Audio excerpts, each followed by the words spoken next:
नमस्कार दोस्तों, इस वीडियो में आपका हार्दिक स्वागत है। मैं हूं पत्रकार योगेंद्र योगी। दोस्तों, पिछले 2-3 दिन से बाबा रामदेव और एक्ट्रेस कंगना रनौत में जोरदार जंग मची हुई है। भाजपा सांसद और एक्ट्रेस कंगना रनौत ने बाबा रामदेव से कहा है कि बाबा जी, आप मेरी जवानी या बेडरूम के बारे में सपने मत देखो। कोई भी केवल अफवाहों और गॉसिप के आधार पर ही अंदाजा लगा सकता है। बाबा पर तंज कसते हुए कंगना ने कहा कि कम से कम मुझे झूठे या फ्रॉड मेडिकल दावों की वजह से कभी सुप्रीम कोर्ट से फटकार नहीं लगी। ये फैक्ट्स पर बेस्ड हैं, गॉसिप पर नहीं। तो मुझे करेक्टर पर ज्ञान मत दीजिए। तुमसे तो बहुत ज़्यादा बेहतर है मेरा करेक्टर। कोई भी फ्रॉड सामने नहीं आया है। कंगना की युवाओं पर की गई टिप्पणी पर नाराजगी जताते हुए बाबा रामदेव ने कहा था कि उनका क्वालिफिकेशन क्या है, उनका बचपन कैसा रहा, उनकी जवानी कैसी रही, उनके पहले के कारनामे कैसे रहे हैं। मैं ऐसे लोगों के बारे में बात नहीं करना चाहता। उन्होंने कहा कि देश के युवाओं को गटर जनरेशन बोलना यह अपने आप में बिगड़े हुए दिमाग की निशानी है। बाबा रामदेव ने कहा था कि यह गलत है। उनकी पार्टी अर्थात भाजपा के लोगों को इस मामले पर संज्ञान लेना चाहिए। वहीं जब याद दिलाया गया कि वो कंगना खुद योग गुरु की प्रशंसक रही हैं, तो बाबा रामदेव ने कहा, मेरी प्रशंसा करें, योग की प्रशंसा करें, तो क्या मैं उनके गुनाहों पर यहाँ लीपापोती कर दूं?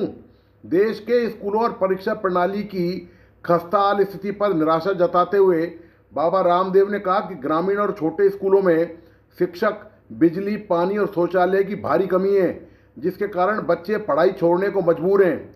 उन्होंने आरोप लगाया कि 10वीं और 12वीं बोर्ड परीक्षाओं के बाद भी एडमिशन प्रतियोगी परीक्षाओं पर निर्भर हैं, जिससे छात्रों पर बेवजह तनाव बढ़ रहा है। उन्होंने चेतावनी दी कि अगर शिक्षा व्यवस्था में सुधार नहीं हुआ तो वे जल्दी ही इसके खिलाफ बड़ा आंदोलन शुरू करेंगे। गौरतलब है कि कंगना रनौत ने कहा था कि अब एक नई जनरेशन है तथा कथित वेस्टर्नाइज्ड इंडियन महिलाओं की मैं उन्हें गटर जनरेशन कहती हूँ। उनमें से कुछ ने न तो पढ़ाई में अच्छी हैं, वो सुंदर भी नहीं है और इतनी करप्ट हो गई हैं कि वो होम मेकर भी नहीं बन सकती। इनके पास कुछ भी नहीं है। ये शराब, ड्रग्स, फिजिकल रिलेशनशिप रखने की अपनी आज़ादी को गर्व से फ्लांट भी करती हैं। गटर जनरेशन वाले बयान पर भारी बवाल मचने के बाद कंगना रनौत ने सफाई दी। उन्होंने इंस्टाग्राम पर एक वीडियो शेयर किया जहां उन्होंने कहा कि उनका मकसद उन युवाओं पर निशाना साधना था जो प्रदर्शन के दौरान नेताओं के खिलाफ अभद्र भाषा और अश्लील शब्दों का प्रयोग कर रहे थे। कंगना ने कहा कि हम नहीं चाहते कि हमारे घर के बच्चों को कोई अश्लील शब्दों से सेक्सुलाइज करे, घर के बुजुर्गों के सामने शर्मिंदगी महसूस हो। हम इस तरह का व्यवहार स्वीकार नहीं करते, इसे नॉर्मलाइज नहीं होने देंगे। कंगना ने फेमिनिस्ट पर निशाना साधते हुए कहा, एक्सक्यूज मी, क्या आप अपनी बेटी को ऐसा सिखाएंगे? अनुशासन में रहना कोई विकल्प नहीं। अगर आपको समाज में रहना है तो संविधान के हिसाब से चलना पड़ेगा। आपकी आज़ादी वहीं खत्म होती है जहां मेरी नाक और कान शुरू होते हैं।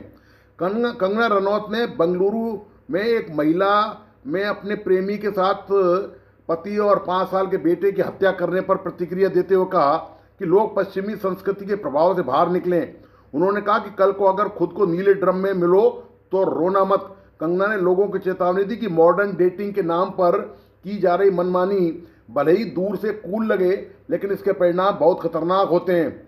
मज़ेदार बात देखिए कि देश के युवाओं और संस्कृति की कौन चिंता कर रहा है, बाबा रामदेव और एक्ट्रेस कंगना रनौत। ये वो बाबा रामदेव हैं जिन्होंने योग गुरु होने के बावजूद हजारों करोड़ का कारोबार खड़ा कर लिया और पिछले 10-12 साल में देश में समस्याओं को लेकर, महंगाई को लेकर, तमाम मुद्दों को लेकर कभी इन्होंने अपनी जबान नहीं खोली और स्वदेशी को बढ़ावा देने की आड़ में ये सारा कारोबार खड़ा किया गया। बाबा ने एक वक्त में कभी देश में भ्रष्टाचार सही तमाम मुद्दों पर बड़े आंदोलन करने की बात कही थी, लेकिन बाबा अपने कारोबार में लग गए। अब बात करते हैं कंगना रनौत की। ये वो कंगना है जो बाबा से जवानी और बेडरूम की बात कर रही हैं। मतलब लगता है कंगना ने शर्म पूरी तरह बेच खाई है। इसे अपने शब्दों का उपयोग और किसके बारे में क्या कहा जा रहा है इसका जरा भी अंदाजा नहीं है। कंगना जिसने कपड़ों की तरह में प्रेमी बदले, सालों तक उनके साथ रही है, फिर इसका विवाद सड़क से अदालतों तक पहुंच गया। वो देश में लड़कियों को संस्कार और संस्कृति की सीख दे रही है। बाबा रामदेव चाहे जैसे भी हों, कम से कम उन्होंने कंगना की तरह प्रेमिकाओं को नहीं बदला। ज्ञात रूप से तो बाबा की कोई प्रेमिका नहीं है। वैसे बाबा देश विदेश में प्रभाव इतना तो रखते ही हैं कि उनके पास प्रेमिकाओं का अभाव कभी नहीं हो सकता। उन्हें कंगना जैसी कई मिल सकती थी। इस मामले में कंगना को भारी गलतफहमी है कि बाबा बेडरूम में कंगना का ख्वाब देखते हैं।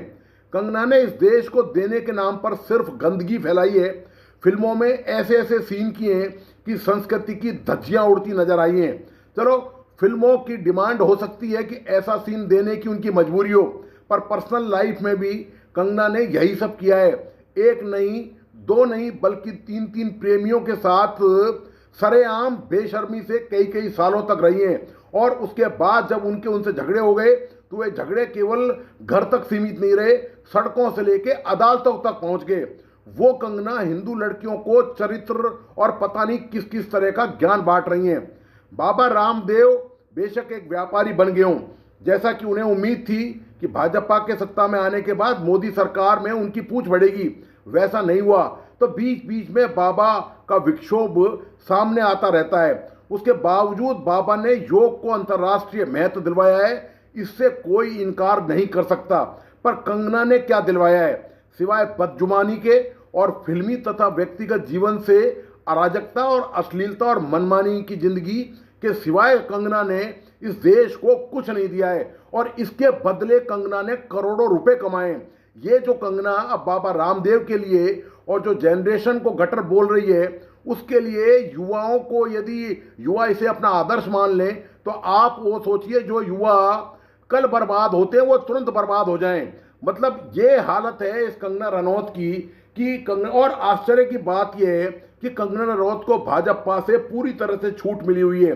कोई लगाम नहीं है इसकी जुबान पर, जो मर्जी आए वो बोलेगी। देश की लड़कियों को ये कहेगी जिन्होंने आंदोलन में भाग लिया कि वो पैसे के साथ किसी के लिए भी सोने के लिए तैयार हो जाती हैं, वो जनरेशन गटर हैं। ये इसकी बदजुबानी की हालत है। और भारतीय जनता पार्टी जो हिंदू संस्कृति और संस्कारों की दुहाई देते देते नहीं सकती है और जबरन उनको लादने की कोशिश करती है देश के लोगों पर, उसको कंगना के बयानों को लेकर कोई आपत्ति नहीं है, कोई अफसोस नहीं है, या चुप कराने की वो कभी कवायद करती ही नहीं है।